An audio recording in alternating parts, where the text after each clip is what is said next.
بسم الله الرحمن الرحيم ولا حول ولا قوة إلا بالله العلي العظيم. Alors, ce chapitre sur la géométrie des masses est indispensable pour étudier les chapitres suivants, alors tout ce qui est cinétique et dynamique. Alors, on va commencer par des définitions préliminaires que vous connaissez déjà. Et on sait que la mécanique classique associe à tout corps matériel une grandeur qui représente sa masse. Bon, la notation usuelle, c'est petit m. Et la masse vérifie les trois actions suivantes. La positivité, la masse est positive. Première propriété, l'additivité, c'est-à-dire quelle que soit la fragmentation de S en sous-système, la masse c'est la somme des fragments, c'est-à-dire on retrouve la masse initiale du corps non fragmenté. Invariabilité, la masse de tout système est invariante dans tout mouvement de ce repère. Bon, nous sommes toujours dans l'hypothèse de la mécanique classique, selon laquelle les vitesses des solides sont très inférieures devant la célérité de la lumière, ce qui fait qu'on travaille toujours avec des masses qui sont constantes. Si S est un corps continu, sa masse est l'une des intégrales suivantes. Alors, ça peut être une intégrale de volume, si vous avez une distribution volumique. Ça peut être une intégrale de surface, si vous avez une distribution surfacique, c'est-à-dire un corps dans le plan, ou tout simplement une distribution linéaire, si deux dimensions sont négligeables devant la troisième. Alors, pour toutes ces intégrales, l'élément de masse dm contient le point P, c'est-à-dire on construit l'élément, que ce soit l'élément de volume, de surface ou de longueur autour du point P. Et ces quantités-là, ρP, sigma P et lambda P, sont appelées respectivement masse volumique locale, masse surfacique locale et masse linéique locale. Donc, bien évidemment, donc, ρP, sigma P, lambda P, ainsi de suite, si le corps n'est pas homogène. Mais s'il s'agit de corps homogènes, alors ces quantités-là sont constantes. Donc, par exemple, si je regarde ici, si le corps est homogène, on fait sortir sigma de l'intégrale, et puis la masse, ça va devenir sigma multiplié par la masse. La même chose ici, on fait sortir lambda de l'intégrale, et puis ça va être lambda fois la longueur de l'élément. Un point matériel, donc c'est un point géométrique affecté d'une masse M. La masse spécifique ne peut être définie dans ce cas, parce qu'il n'y a pas de volume, il n'y a pas de... le centre de masse, c'est-à-dire tout corps qui a des dimensions, surface, volume, longueur, a un point particulier. Ce point particulier s'appelle le centre de masse. Bon, on le note G, des fois on le note C, donc en général. Cas d'un système discret, c'est-à-dire imaginez que vous avez n points matériels qui sont dispersés dans l'espace. Alors, le centre de masse de ces points affectés de points PI, affectés de masse MI, ça va être la masse totale de tous les points, fois OG est égal à sigma de I variant de 1 à N, MI au PI. Bon, O, c'est un point qui est tout à fait quelconque de l'espace. La masse du système, c'est la somme des masses. Bien, on peut le noter comme ça, sigma DI, MSI. Alors, si le point O est confondu avec G, cette définition va rester valable, sauf que là, on va avoir MGG qui est égal à 0. Et on aura sigma est égal à sigma D de I égale à NMI, GPI est égal à 0. Alors, bien évidemment, ça, c'est une sommation quand il s'agit de corps, quand il s'agit de distribution discrète de la matière. Alors, si on a un système continu, donc la définition, elle va rester très similaire. On va remplacer la masse du système par la masse du corps. le OG, donc il reste. Et cette sommation discrète, on va tout simplement la remplacer par une intégrale. Le MI, on le remplace par DM et le PI, on le remplace par P. P, donc, c'est le point au cours duquel on a construit l'élément de volume, l'élément de surface ou l'élément de longueur. La masse totale, c'est la somme des DM, tout simplement. La même chose, ici, si on considère le point O confondu avec G, on aura l'intégrale de GP dm est égale à 0. Alors, remarque, si S est égal à S1 plus S2 plus Sn et ainsi de suite, c'est-à-dire, vous avez une sphère. Bon, vous savez que pour la sphère, le centre de masse est le centre de la sphère. Un disque, par exemple, le centre de masse du disque, c'est le centre de masse, c'est le centre du disque. La même chose. C'est-à-dire, vous avez des corps solides dont on connaît les positions des centres de masse. Alors là, on va les considérer comme des corps discrets. On va faire la masse totale fois OG et on utilise cette sommation qui est discrète, MI OGI. Alors, méthode pratique de recherche de G dans le cas de corps homogènes. Bon, c'est des choses qui sont d'une certaine utilité. Par exemple, quand c'est possible, on décompose le système en éléments plus simples dont on connaît les centres de masse. Puis on détermine le barycentre de ceux-ci. Exemple, le centre de masse du système sphère-cylindre. Bon, pour la sphère, c'est le centre. Pour le cylindre aussi, donc on connaît la position du centre de masse.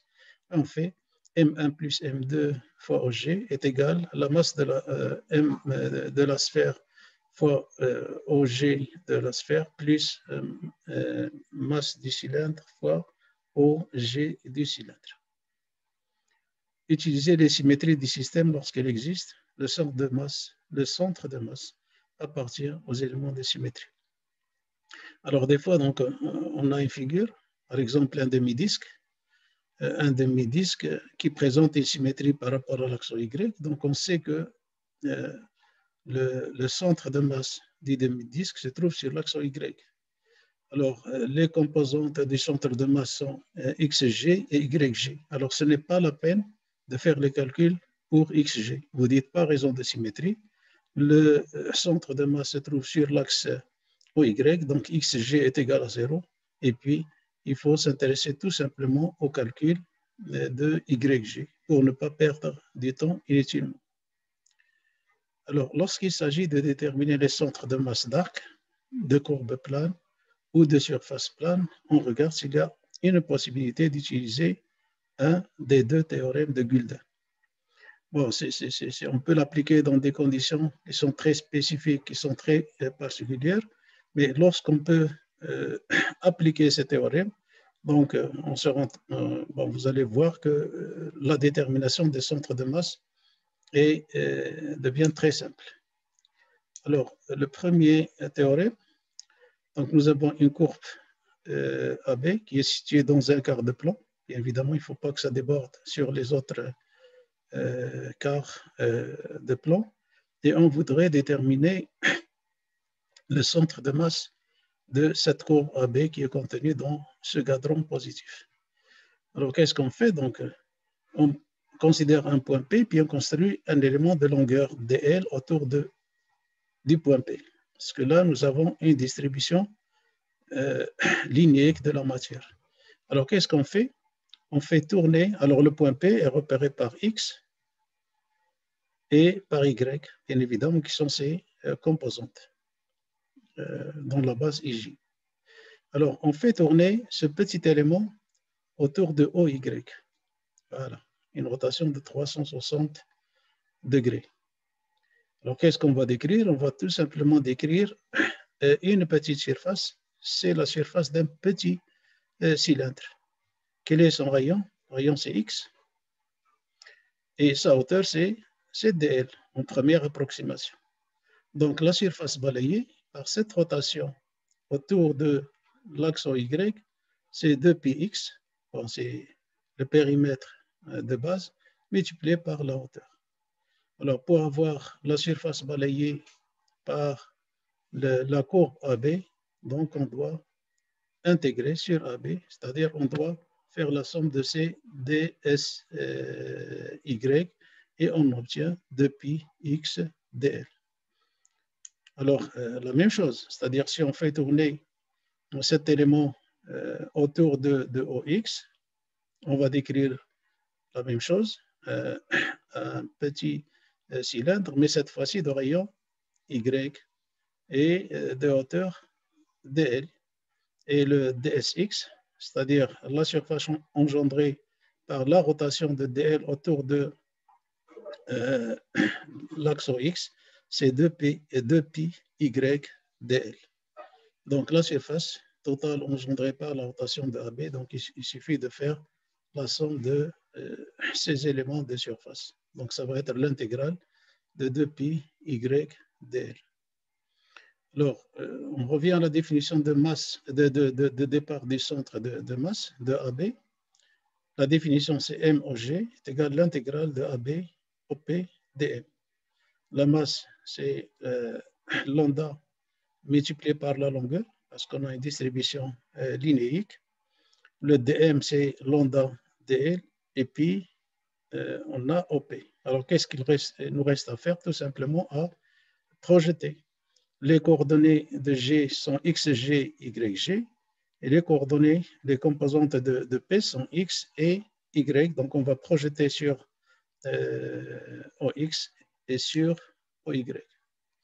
Alors, la projection de XG, c'est 1 sur L, intégrale AB, XDL. Mais si on regarde cette intégrale de AB, XDL, voilà, l'intégrale de AB dx dl, c'est tout simplement sy sur 2pi. On va la remplacer par sy sur 2pi. Nous avons le L. Bon, la même chose, le YG, c'est 1 sur L, l'intégrale de Y dl. Or, l'intégrale de Y dl, c'est tout simplement Sx divisé par 2pi. Donc, si on est capable d'évaluer la surface balayée par l'arc AB, bon, on peut déterminer rapidement les centres de masse XG et YG par ces relations-là. Donc, XG, c'est SY divisé par 2πL et YG, c'est SX divisé par 2πL. Bon, si vous voulez un exemple, donc on a un exemple très simple. C'est l'exemple d'un quart de cercle AB. Alors, le SY, c'est-à-dire si on fait tourner ce quart de cercle autour de OY, donc la surface engendrée, ça va être la surface d'une demi-sphère. Et la surface d'une demi-sphère, c'est 2pi R2, puisque la surface de la sphère, c'est 4pi R2. Alors, pour le problème des étudiants, c'est qu'ils ont du mal, c'est-à-dire ils ne connaissent pas la surface d'une sphère, la surface d'un cylindre, la surface d'un cône, leur volume, ainsi de suite. Et donc, ça leur pose des problèmes le jour de l'examen. La même chose pour le disque, la surface du disque. Alors, SY, donc c'est la surface d'une demi-sphère. Parce que la surface de la sphère, c'est 4pi r carré. Alors, bien évidemment, donc, c'est la même surface qui est engendrée par rotation de AB autour de OY ou bien autour de OX. Le AB, bon, c'est tout simplement le quart du périmètre d'un cercle. Le périmètre du cercle, c'est 2πr. Et là, on a le 1/4 de ce périmètre, donc on divise par 4. Et donc la longueur, c'est πr divisé par 2. Bon, il suffit de remplacer. Donc on aura xg est égal à sy sur 2πl. Je remplace sy par 2πr carré. Je remplace L par πr sur 2. Et puis, on aura la position de on aura l'expression de la composante de xg selon x. Bon, la même chose, yg est égal à 2r sur pi. Alors, théorème 2, c'est-à-dire, bon, nous avons une surface, un corps, c'est-à-dire qui a une distribution surfacique dans l'espace. Je prends le point P et je construis l'élément de surface autour de ce point P. Alors, je fais tourner cet élément de surface autour de OY. Alors, cette fois-ci, on va engendrer un volume, mais ça va être un petit volume d'un tore. Et le volume du tore, la même chose, c'est-à-dire c'est 2pi, ça va être 2πx multiplié tout simplement par ds. dvy est égal à 2πx multiplié par ds. Si on fait tourner cet élément de surface autour de OY, donc là, le volume engendré, ça va être Vx est égal à 2πy multiplié par ds. Bon, Vy, c'est l'intégrale, et Vx aussi, ça va être l'intégrale.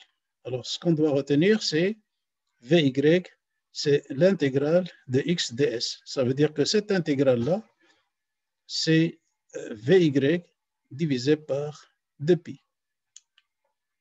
Alors, la même chose, l'intégrale de y ds, c'est Vx divisé par 2pi. Donc, on aura besoin d'exprimer ces intégrales, l'intégrale de y ds et l'intégrale de x ds en fonction de Vy et de Vx.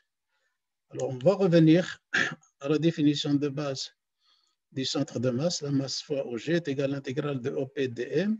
Et donc, OG, cette fois-ci, au lieu de diviser par la longueur, on divise par la surface, parce qu'on a une distribution surfacique de la matière.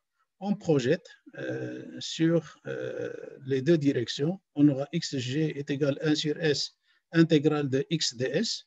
Alors, l'intégrale de x ds, donc, c'est là, l'intégrale de x ds. Donc, on va la remplacer par Vy divisé par 2pi.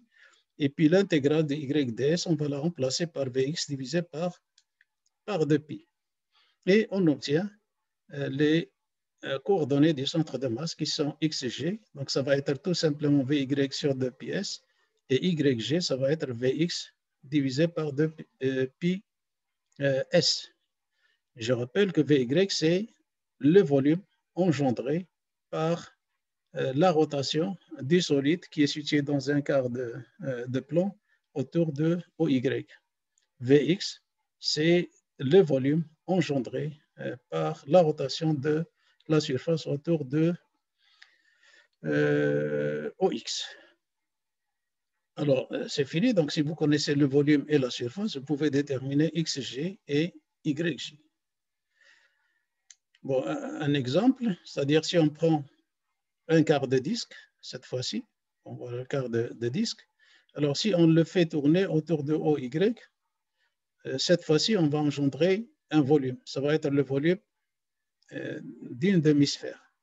Or, le volume d'une demi-sphère, c'est 2 tiers pi r3. Parce que le volume de la sphère, c'est 4 tiers pi r3.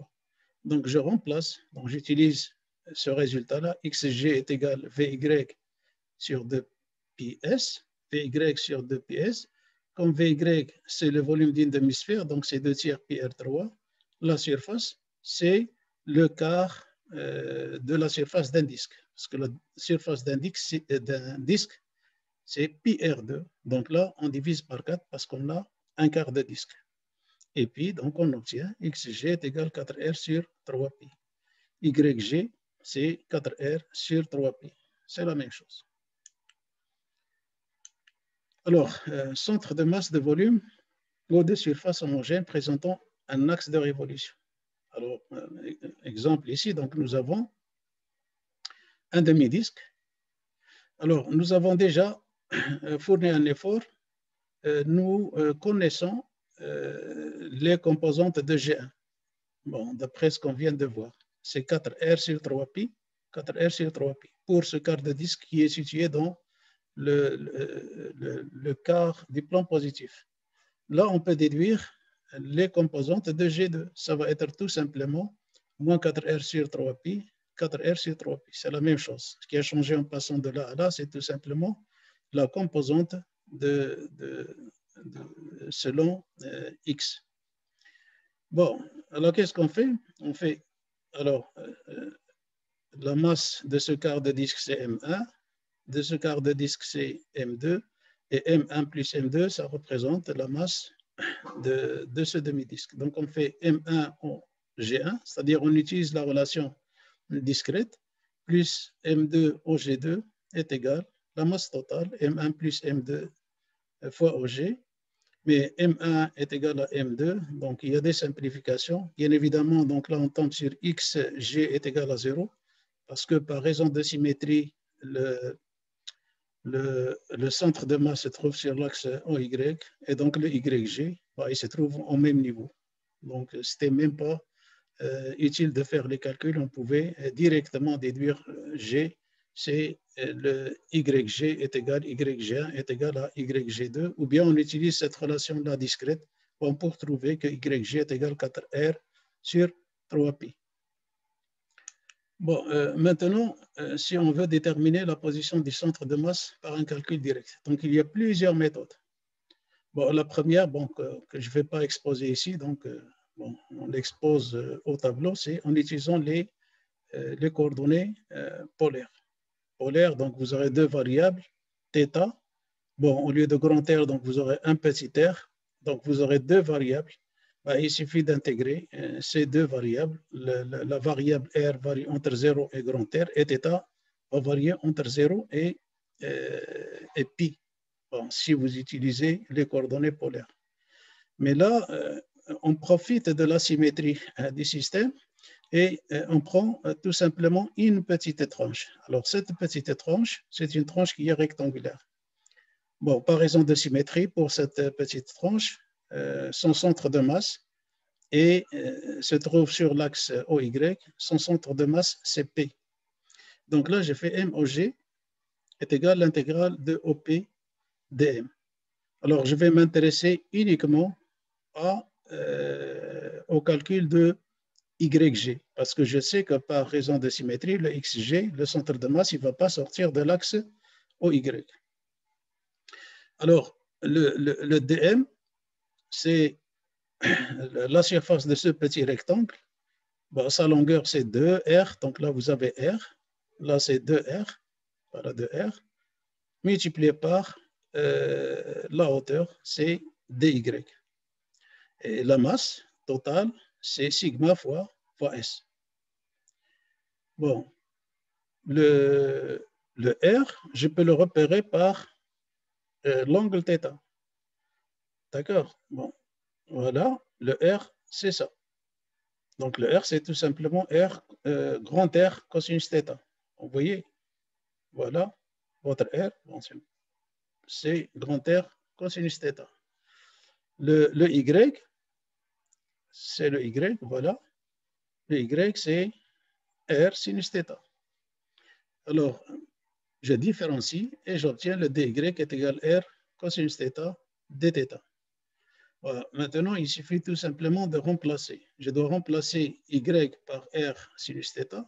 Je dois remplacer R par R cosinus θ. Et je dois remplacer dy par R cosinus θ dθ. Et j'aurai une seule variable, c'est-à-dire voilà, MYG intégrale de Y dm. Je laisse tomber le XG parce que je sais qu'il est nul.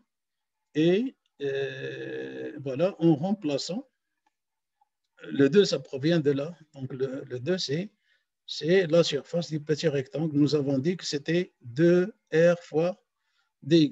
Donc, nous avons 2 sur S, intégrale de R, Y, dy. Bon, je remplace R par R cosinus θ, petit y par R sinus θ et dy par R cosinus θ dθ. On obtient cette intégrale-là. R, c'est une constante, donc c'est une intégrale uniquement sur θ. Mais θ varie tout simplement entre 0 et pi sur 2. Bon, c'est-à-dire qu'il ne faut pas commettre l'intégrale, l'erreur d'intégrer entre 0 et pi. C'est-à-dire si θ varie entre 0 et pi sur 2, cet élément que j'ai assuré, il va balayer toute la surface du demi-disque. Donc, on intègre tout simplement entre 0 et pi sur 2. Puis le résultat, alors cette intégrale, c'est très simple. Donc, c'est 4R sur 3pi. Alors, autre chose, moment d'inertie, opérateur d'inertie. Alors, on considère un point M de S de masse dm. Définition. On peut définir la distance de M par rapport à un point O. Alors, c'est quoi? C'est tout simplement, il suffit de tracer le segment qui joignent, c'est la longueur des segments qui joignent le point M au point O. On peut déterminer aussi la distance de M à une droite delta. Donc, il suffit de tracer la perpendiculaire à partir de M sur l'axe de la droite. Bon, vous obtiendrez la distance. Ou par rapport à un plan. Donc, la même chose, on trace la perpendiculaire du point par rapport au plan. Et puis, donc, on évalue la distance. Alors, à ces distances-là, il leur correspond respectivement des moments d'inertie. Donc, on dit moment d'inertie par rapport à un point, par rapport à un axe ou par rapport à un plan. Alors, ils sont définis comment? Ils sont définis tout simplement par le carré de cette distance multiplié par dm. dm, c'est la masse qui est construite autour du point M. Donc, soit un élément de surface, ou un élément de volume, ou un élément tout simplement linéique. Et dans cette expression-là, le R représente la distance du point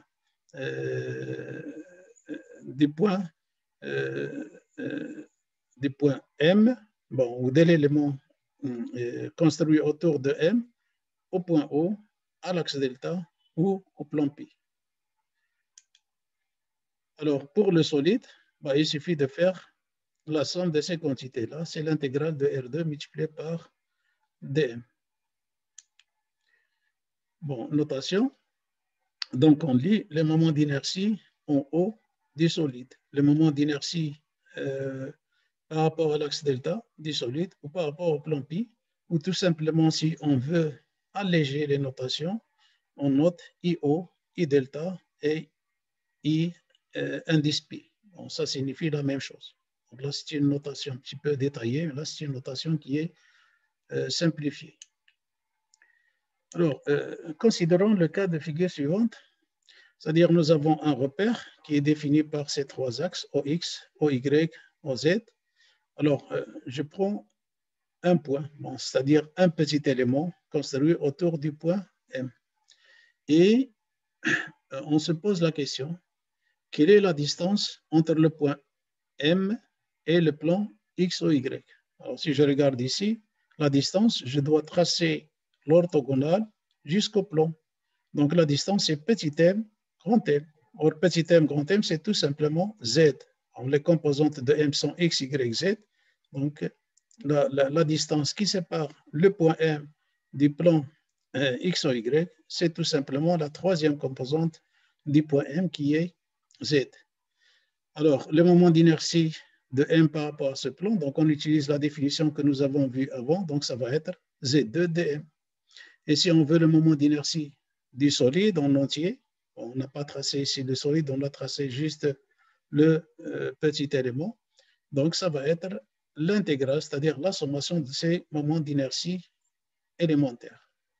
Donc, vous constatez ici que le moment d'inertie par rapport au plan X ou Y, ça fait apparaître la troisième composante. Donc, c'est l'intégrale de Z2 dm. Et de manière similaire, donc on peut déduire aussi le moment d'inertie par rapport au plan X ou Z. Donc, ça va être l'intégrale de Y2 dm. Et le moment d'inertie par rapport au plan Y ou Z, ça va être intégrale de X2 dm. Bon, c'est assez simple à retenir. Bon, le carré de la distance de M par rapport à l'axe OZ. C'est-à-dire maintenant, si on s'intéresse à la distance entre le point M et l'axe OZ. Alors, qu'est-ce qu'on fait? On trace la normale à l'axe OZ à partir du point M. Or, cette normale est parallèle à OM. Voilà, parallèle à OM. Parallèle à OM, donc on va la tracer. Et la distance, ça va être tout simplement OM. C'est la distance qui sépare le point M de l'axe OZ. Or, OM carré, c'est x carré plus y carré. Voilà. C'est x carré plus y carré. Et donc, le moment d'inertie du solide par rapport au z, il suffit tout simplement d'intégrer x2 plus y2 dm. D'accord? Alors, le moment d'inertie par rapport à l'axe z, donc vous constatez qu'il y a l'absence de la troisième composante. De même, le moment d'inertie par rapport à l'axe au x, ça va être l'intégrale de y2 plus z2 dm. Et par rapport au y, ça va être x2 plus z2 fois dm.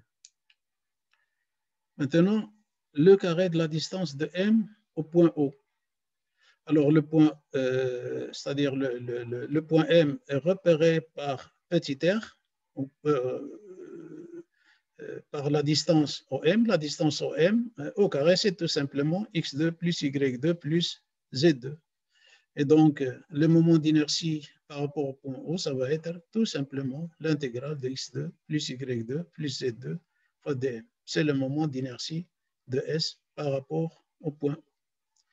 Donc, à partir de ces considérations-là, bon, on voit que ce n'est pas difficile d'abord d'établir les expressions des moments d'inertie, que ce soit par rapport à un plan, par rapport à un axe ou par rapport à un point. Et puis, il y a une relation entre ces moments d'inertie. Alors, dépendamment de l'exercice, on peut jongler un petit peu sur ces moments d'inertie et les relations qui existent entre ces moments d'inertie pour pouvoir s'en sortir. Bon, comme on va voir par la suite. Bon, ces relations entre ces grandeurs. Alors, je regarde ici, donc le x2 plus y2 plus z2, je peux l'écrire x2 plus y2 plus z2. Donc ça, à partir de là, je peux déduire que le moment d'inertie en haut de S, qui est égal à l'intégrale de x2 plus y2 plus z2, ça va être l'intégrale de x2 plus dm fois l'intégrale de y2 dm plus l'intégrale de z2 dm. Donc, ça va être la somme de trois moments par rapport au plan y au z, c'est l'intégrale de x2 dm. Par rapport au plan x au z, c'est l'intégrale de y2 dm. Et par rapport au plan x ou y, c'est l'intégrale de z2 dm. On peut écrire aussi x2 plus y2 plus z2, 1 demi, x2 plus y2, x2 plus z2, y2 plus z2. Et dans ce cas-là, le moment d'inertie en haut, ça va être 1 demi fois le moment d'inertie par rapport à l'axe au z, plus le moment d'inertie par rapport à l'axe au y, plus le moment d'inertie par rapport à l'axe au x. Et ainsi de suite. On peut combiner. Donc là, c'est un moment d'inertie par rapport à un axe, plus un moment d'inertie par rapport à un plan. Bon, on peut regrouper comme on veut. Donc, le moment d'inertie en haut est égal au moment d'inertie par rapport à l'axe au z, plus le moment d'inertie par rapport au plan x ou y, et ainsi de suite. Alors, ces combinaisons sont utiles parce que des fois, on essaie de calculer le moment d'inertie par rapport à un point et on trouve que c'est difficile de calculer directement. Donc, on regarde est-ce qu'il y a une combinaison qui va nous faciliter les calculs. Mais c'est toujours le cas. Alors, opérateur d'inertie en un point O. Bon, nous avons toujours un repère d'origine O. On définit les axes des repères au X, au Y, au Z.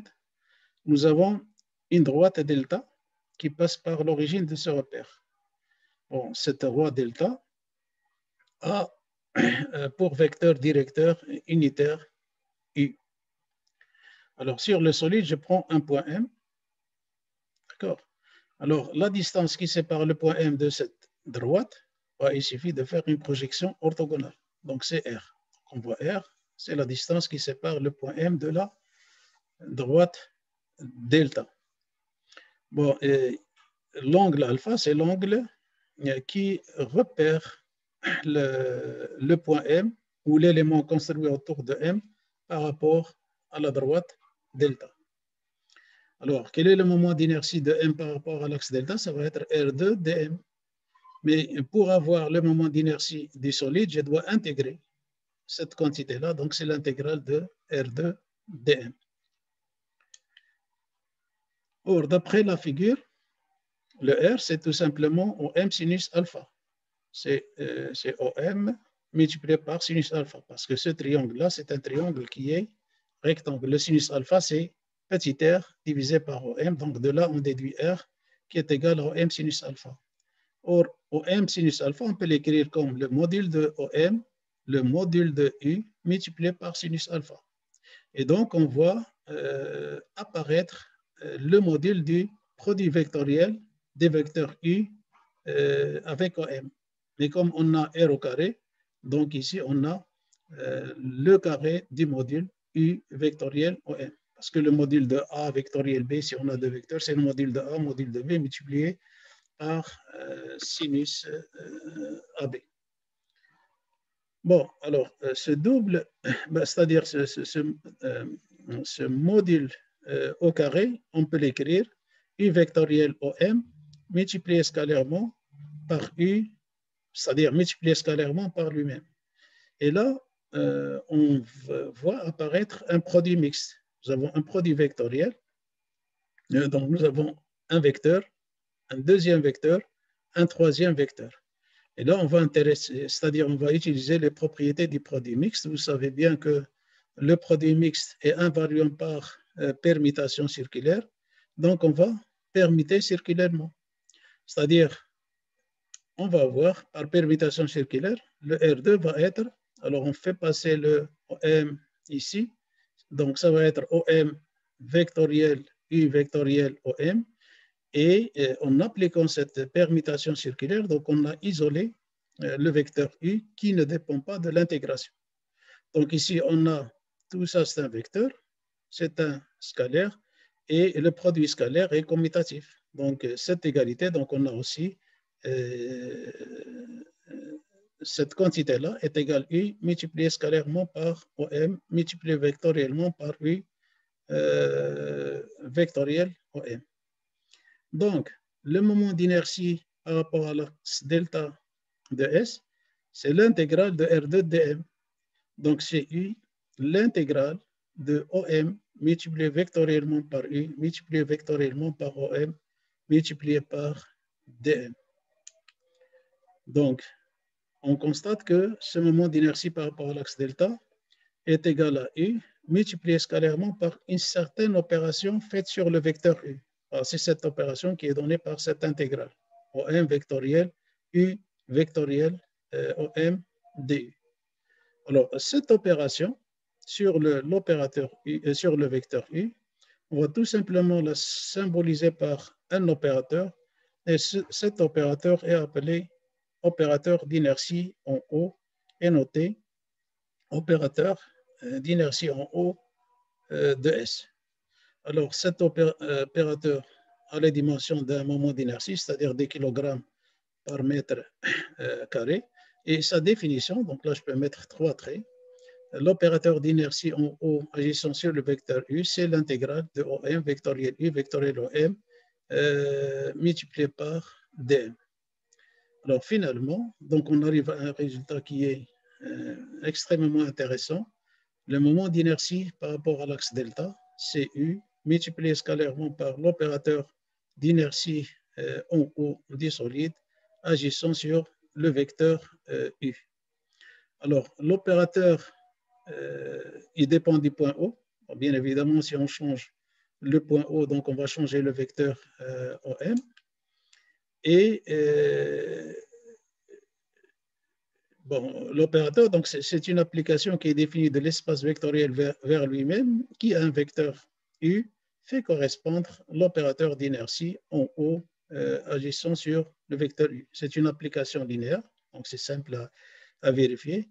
C'est une application symétrique, c'est-à-dire le V scalaire, l'opérateur d'inertie agissant sur U, est-ce que c'est égal à U multiplié scalairement par l'opérateur d'inertie agissant sur le vecteur V.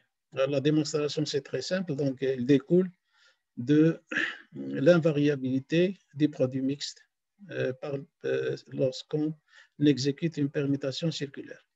Alors, on part de là, V multiplié scalairement par l'opérateur d'inertie en haut agissant sur le vecteur U, on obtient V multiplié scalairement par OM vectoriel U vectoriel OM dm. Ce V ne dépend pas de l'intégrale, donc on peut le faire entrer à l'intérieur de l'intégrale. Et on applique les propriétés du produit mixte. Donc nous avons un vecteur, premier, deuxième et le troisième. Et on applique la permutation circulaire.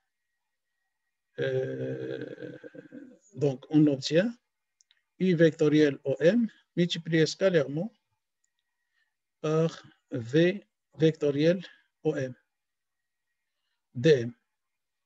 Donc encore une fois, on va appliquer, c'est-à-dire je vais utiliser la commutativité ici du produit scalaire. Donc ça c'est l'intégrale de V vectoriel OM multiplié scalairement par U vectoriel OM et j'applique encore une fois, bon, c'est-à-dire là on saute une petite ligne de détail, mais sachez bien que l'intégrale de U vectoriel OM multiplié scalairement par V vectoriel OM dm, c'est l'intégrale de V vectoriel OM multiplié scalairement par U vectoriel OM.